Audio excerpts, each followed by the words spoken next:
Josh, do I like Morrowind? A silly question to ask. I'm a millennial.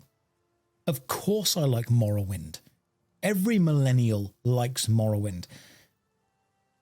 Now, this is a question I've got to ask all of you, and it's going to hurt me to ask it. But no, I very much like Morrowind, but I have to like Morrowind because I am a millennial, and that's the rules.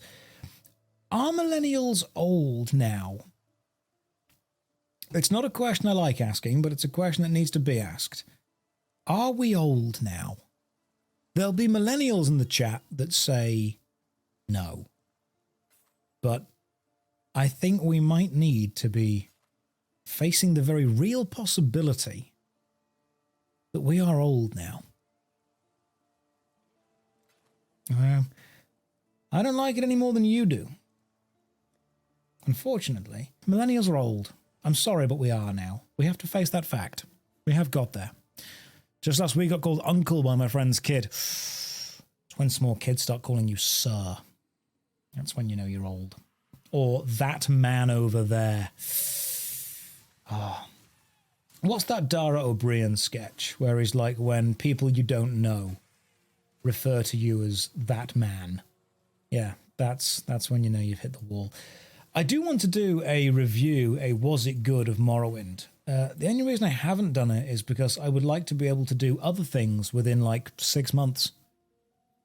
And some of you are a bit weird, and some of you are really into like 8-hour retrospectives of Oblivion. Now, I can give you an 8-hour retrospective of Oblivion if you want. I can do that for you. I'm about to die, but we're okay. Hang on. I would very much like to do a full retrospective on Daggerfall, the game that came out before Morrowind. Now, you can get Daggerfall for free on Good Old Games. Or, and this is very important, you can get a special version of Daggerfall completely remade in the Unity engine, which is way better and faithful to the original. Because the Unity remake allows you to use mouse aiming in it, and it maps it to the WASD keys way better. It's just better in every way. Honestly, if you ever wanted to play Daggerfall, play the Unity remake. Do not try and play the original. The original is awful. I'm sorry, but it is. It's a good game, but it's awfully... The controls are awful. It's an old controller game. So yeah, play the remake one. Where am I going?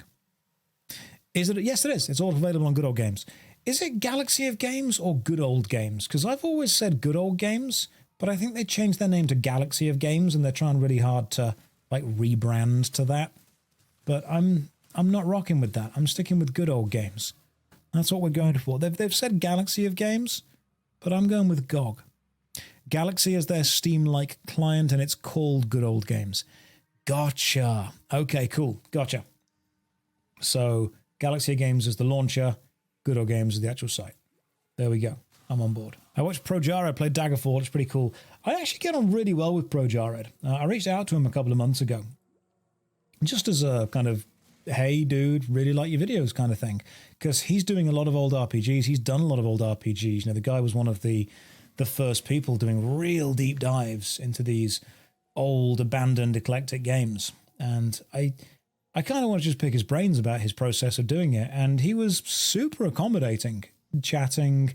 And every now and again, you know, we drop each other a message on like Discord or something. And he's hitting the gym. He's trying to get really fit. I'm trying to be really fit. So we're supporting each other in that. We're chatting about games and whatnot. And I've said to him, if he ever comes over to England, I'll have to make sure to find some time, pop down and say hi, because he just seems like a nice guy. You know, I've never met him in person, but he's got a lot of time for me, and he doesn't need to. And I've got a lot of kind of compassion and respect for people like that, because I've met a lot of people. Oh God, hang on, this is gonna be great. So when I was in the process of attempting to buy a house, you have a kind of pre-house checklist where a dude goes around and pretty much checks that everything in the house is kosher and it's all good and, you know, you're able to buy it and whatnot. And I was just chatting to this guy. He was doing his job and I was trying not to distract him too much, but we had a bit of time off and we were just talking.